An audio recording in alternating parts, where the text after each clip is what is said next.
சிவனுக்கு ஒரு ராத்திரி சிவராத்திரி, அம்பாளுக்கு 9 ராத்திரி நவராத்திரி.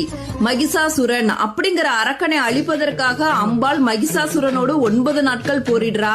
10வது நாள்ல மகிஷாசுரனை வதம் செய்து மகிஷாசுர மர்த்தினியாக வெற்றி வகை சூடிய நாளதான் விஜயதசமியா கொண்டாடுறோம்.